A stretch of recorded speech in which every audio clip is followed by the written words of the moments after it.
What's up, Falcons Nation? It's your boy Ju coming at you with another Atlanta Falcons video. As always, Falcons Nation, rise up. In today's video, I want to do some quick Atlanta Falcons news, and then I also want to talk about this Atlanta Falcons coaching staff and talk a little bit about yesterday's loss against the New Orleans Saints. But if you're new to the channel, please hit that subscribe button, hit that notification bell so you know when I've done Atlanta Falcons content. Hit that like button for your boy. I appreciate you guys continuing to tune into the channel. I appreciate you guys continuing to share out my content. If you would like to follow your boy on Twitter, you can follow me at JuTalkSports. But with that being said, let's jump right into the video.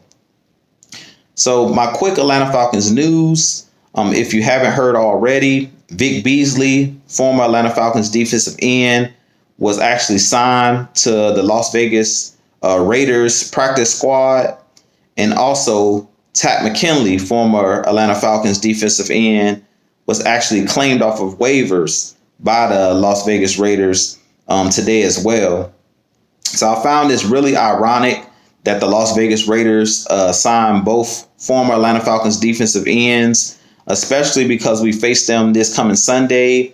It is a 1 p.m. game at home. But I did find this really ironic that they signed both of our former defensive ends. I don't know if this is some type of gamesmanship where they're trying to just pick their brains about our team and our scheme and things of that nature, or whether they just brought these guys in to try to help their team in general, as far as help that, join their roster. So I did find that kind of ironic that both of those guys were signed the week of us playing them or getting ready to play them. But if you remember, Pat McKinley, he actually has been claimed off of waivers twice now. He first was claimed off of waivers by the Cincinnati Bengals when we first released him, and he didn't pass his physical, so he was cut.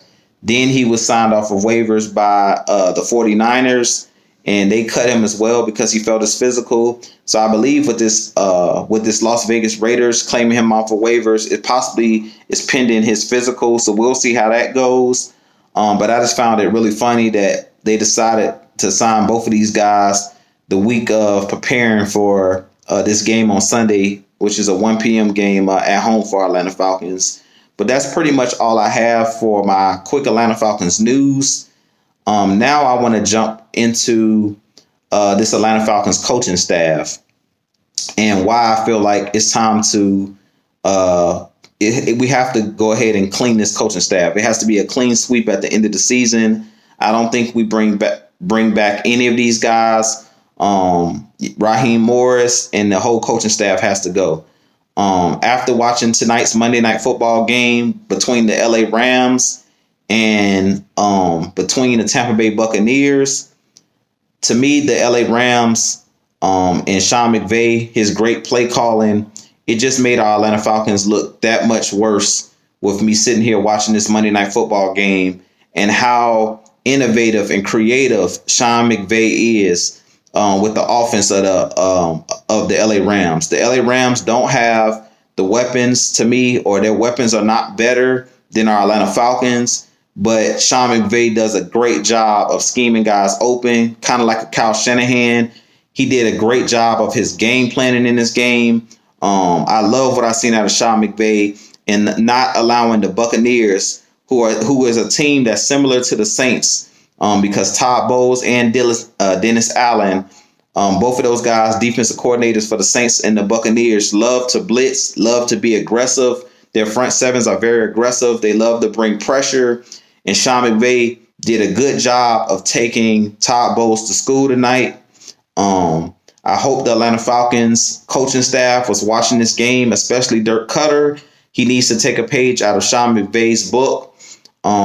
Yesterday we seen literally no huddle, and we should have definitely seen some up tempo and some no huddle. We all know that Matt Ryan is one of the best quarterbacks when it comes to the 2-minute drill and the no huddle. And the way that you slow down a pass rush, the way that you slow down the blitz, is exactly what Sean McVay showed tonight. I love the game plan from Sean McVay. I love what he did against this Tampa Bay Buccaneers aggressive defense. I've talked about it numerous times for our Atlanta Falcons with Dirk Cutter and being more creative, being more innovative, using jet sweeps, using a lot of window dressing. That's what Sean McVay does. He uses a lot of window dressing in his plays. He uses a lot of misdirection, and that's the way that you take advantage of teams that are playing aggressive on defense and blitzing and doing a lot of, being very aggressive. You have to use their aggressiveness against them.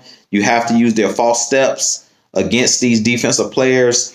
And to me, Dirk Cutter hasn't done a good job this season of being more creative, window dressing. He's no imagination in his offense. And that's what's really hurting the Atlanta Falcons. You can't just expect your talent to outplay the opposing team. The NFL is one of those leagues where coaching is very important. In the NFL, coaching is paramount. It's not like the NBA where you can just have a bunch of all-stars and that's going to win you a championship. You have to have great coaching. And that was proven tonight when you watch the Buccaneers play. They have way more weapons on their offense than the Rams. Don't get me wrong. Cooper Kupp is a good wide receiver. Robert Woods, I don't want to water down or downplay these guys. Those guys are Pro Bowl players. Those guys are pretty good players at the wide receiver position.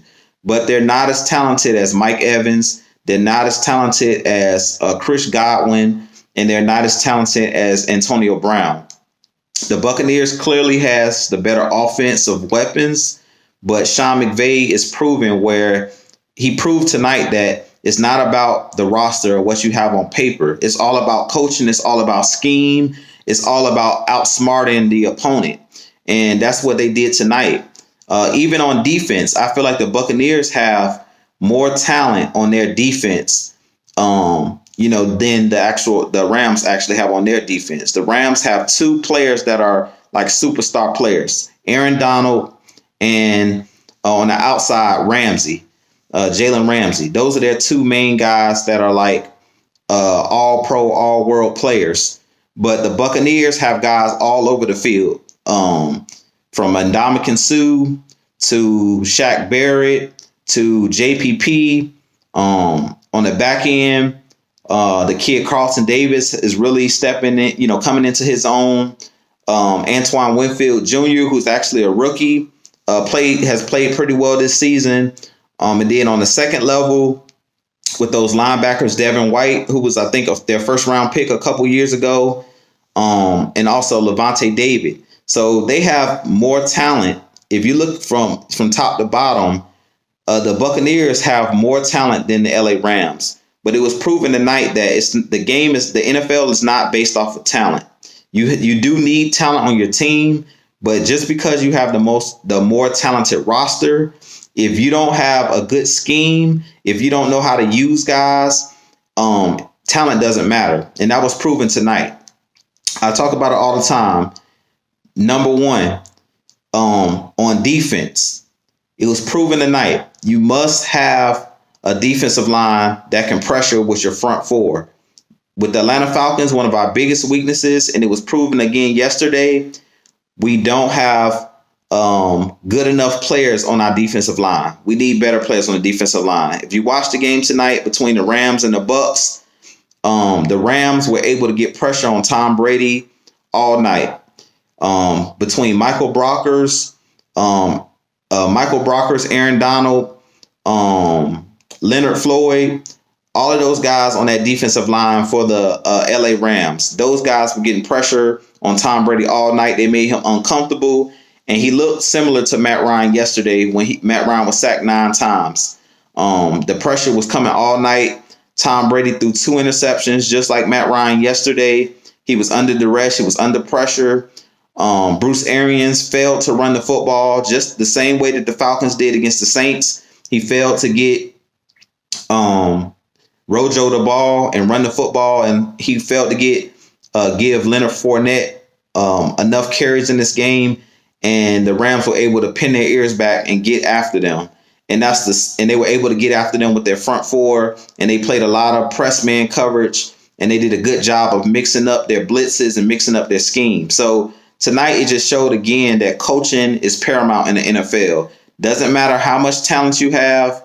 If you fail to coach and you fail to put players in position to succeed, you're going to continue to struggle. We're going to continue to lose games. So I kind of wanted to just highlight tonight's game with the Rams and kind of compare it to the game yesterday against the Saints, between the Saints and the Falcons, because a lot of the things that I want to see from the Atlanta Falcons yesterday, I saw it tonight with the LA Rams and with Sean McVay. I talked about it in my pregame show about getting the football out quick 3-step drops. Sean McVay did a great job in this game of getting the ball out of Jared Goff's hands very fast, get it into the hands of Cooper Kupp, Robert Woods, Cam Akers. Let these guys run out the catch.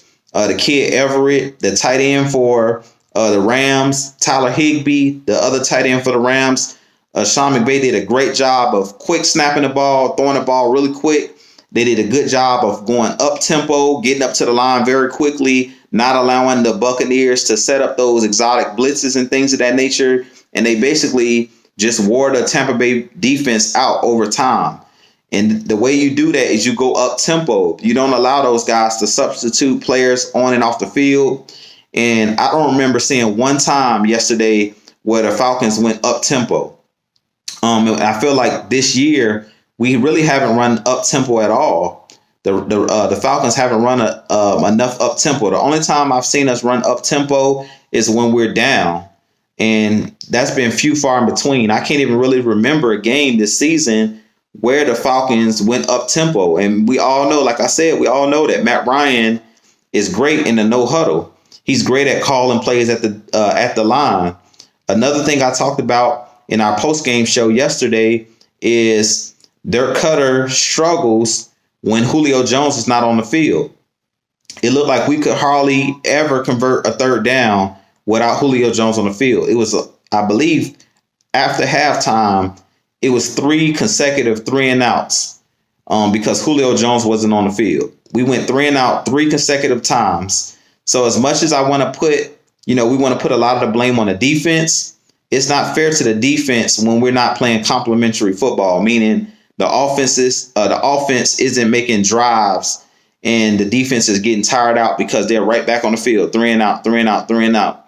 When you keep going 3-and-out, that tires out your defense when they have to keep coming back on the field over and over and over again, and you're not sustaining drives on offense. And I blame that on Dirk Cutter. So I was very disappointed today when I seen Raheem Morris's media session. I don't think that he took responsibility and accountability for yesterday's loss. And I feel like as the head coach, he should have taken the blame for the loss yesterday. He should have said, we didn't have these guys prepared to play. We didn't come in with a good game plan, which they didn't, because if you watched the game yesterday between the Falcons and Saints, it wasn't a good game plan, especially on offense. The offense was terrible. The defense actually played well the first half, but I believe eventually, after time in the second half, the defense just wore down because the offense wasn't sustaining drives. So that goes hand in hand. The offense have to sustain drives to let the defense be fresh and allow them to rush the passer and continue to be able to play good defense. But if your defense is consistently on the field over and over again because of 3-and-outs by the offense, they're going to eventually get tired and get worn down. And that's pretty much what happened yesterday in yesterday's game. The Falcons defense held the Saints to 10 points in the first half. Going into halftime, it was 10-9. And they basically did a good job. They held the Saints to 1 touchdown in the first half. They held Taysom Hill down, and they held down that offense. But the Falcons offense couldn't get anything going. And I placed the blame on Dirk Cutter solely because the game planning was horrible yesterday. It was horrific. No quick passes, no huddle, no imagination. It seemed like the only time we could convert anything was when Julio Jones was on the field. It seems like anytime Julio Jones is off the field, our offense can't move up and down the field. We cannot even complete third downs. Yesterday, I believe we were like 2 of 14 or something crazy like that on third down, which is ridiculous For all of the talent that we have on the Atlanta Falcons offense, we should be putting up 25 to 30 points easy. And tonight just showed it. And this is the reason why I say I want the Atlanta Falcons to go after an offensive-minded coach. Tomorrow I'm going to have a video for you guys. I'm going to start making videos about new coaches or new coaches that I would like to be candidates for the head coaching job. At this point, I'm done with the Raheem Morris train. I was, saying if he could win a couple of these games, we possibly could keep Raheem Morris as the head coach. But at this point, I'm done with that. I want Raheem Morris and this whole coaching staff wiped. I think all of them need to go at this point. And it was just proven tonight with me watching this Monday Night Football game. It was just embarrassing to see how great these other young offensive coaches are in this league now. It's an offensive league at this point. Defense does win championships, and I do believe you can win with a defensive coach. But the way that this Atlanta Falcons team is built, I really think that we need to go after an offensive-minded coach for this head coaching job after this season. We need to bring in one of these young offensive minds like a Sean McVay, like a Eric Bieniemy, like the guy that was on our coaching staff, LaFleur, that coaches the Green Bay Packers. We need somebody like that to come in with this offense, and I would bring in a veteran defensive mind to run the defense. But at this point, we need to go with one of these young offensive minds that can be creative, that can put up points, and that could get this offense up and going, because it's no reason why we put up only 9 points yesterday against the New Orleans Saints. It's no reason. It's too much talent on this offense. Offensively, it's too much talent on this Falcons team. Calvin Ridley, first round pick. Julio Jones, first round pick. Russell Gage, Todd Gurley, first round pick. Like Matt Ryan, first round pick. Like, it's too much talent on this team for the Atlanta Falcons to be sitting at 3-7. It's too much talent on this team. So I'm fed up with it. Hats off to the New Orleans Saints. We'll see them again in 2 weeks after this game against the Raiders. The Saints will come to Atlanta. We're going to see what our Atlanta Falcons can do against them in round 2. But this being your boy Jew, I kind of just want to get some of that stuff off my chest. I'm going to have a lot more content coming for you guys. A lot more content coming for you guys about the next coaches. At this point, it's time to start talking about who's going to be the next coach for the Atlanta Falcons, because I don't feel like that coach is on this current staff. I think it's time to get rid of Raheem Morris. As I said before, even if Raheem Morris wins all the rest of these games, I think Raheem Morris has to go. And the reason I say that he has to go is if Raheem Morris stays on as the head coach, I'm too afraid that he would keep on Dirk Cutter as his offensive coordinator. And Dirk Cutter has to go. I've seen enough of the non-creative offense, this very vanilla offense where everybody knows what we're going to do next. The defense is not creative enough either. I do think that Jeff Albrecht has done a pretty good job. Him and Raheem Morris have done a pretty good job since Dan Quinn has been let go. But just doing a little bit better is not enough. We need a total sweep of this coaching staff at this point. And like I said, just watching the media session today of Raheem Morris, I've seen too much finger pointing. Him saying Matt Ryan was to blame for some of those sacks for holding on to the ball too long, saying some of them were covered sacks. I don't care what the reasoning was for the display that I seen yesterday on offense. It was unexcusable, point blank in the period. And I feel like he should have taken the blame as the head coach for not having these guys prepared to play and putting these guys in bad positions. And Dirk Cutter should have also taken the blame for the terrible play calling on offense. It was too many times where I seen literally no one open. And that's a problem. When you have all of this talent that's on this team, it's no reason why nobody's open and all of these guys are hugged up and it's nobody open. That means that the play calling is too predictable. If a defense can shut you down, and Matt Ryan literally has nobody to throw to, because on a lot of the sacks that I seen yesterday, the offensive line did a pretty good job, but you can't expect the offensive line to hold up for 7 to 8 seconds. It was numerous times where I seen Matt Ryan double clutching, trying to find somebody open, nobody open, him patting the ball, and it's nobody open. It was times where he had 3 and 4 or 5 seconds in the pocket, and the pocket was collapsing, but the offensive line did a fairly good job at blocking for the most part. It was nobody getting open. Like, you can't expect these guys to continue to pass block, for 6 and 7 seconds, especially with the heat that the Saints were bringing.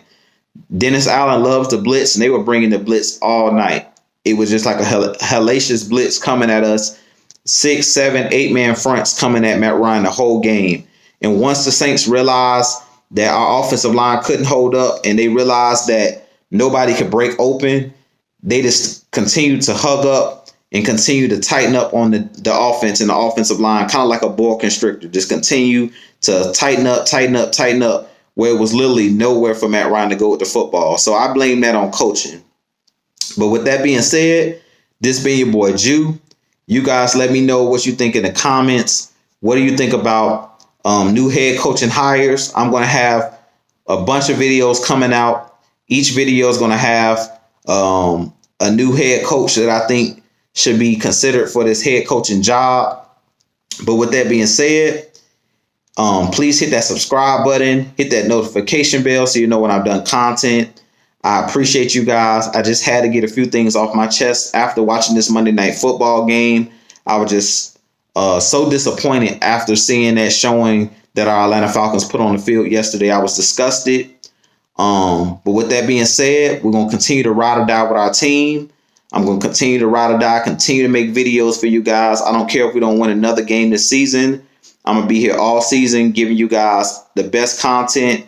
You guys continue, like I said, to like, share, subscribe, leave your comments. If it's a topic you want me to touch on, leave your comments below. I'll be happy to touch on any comments you have, or look up information on any coach that you may want me to us to consider for the next coaching, the next coaching hire for the head coaching position. But with that being said, this been your boy Jew. I appreciate you guys continuing to tune in. And as always, Falcons Nation, rise up. Peace and love. Y'all have a good night.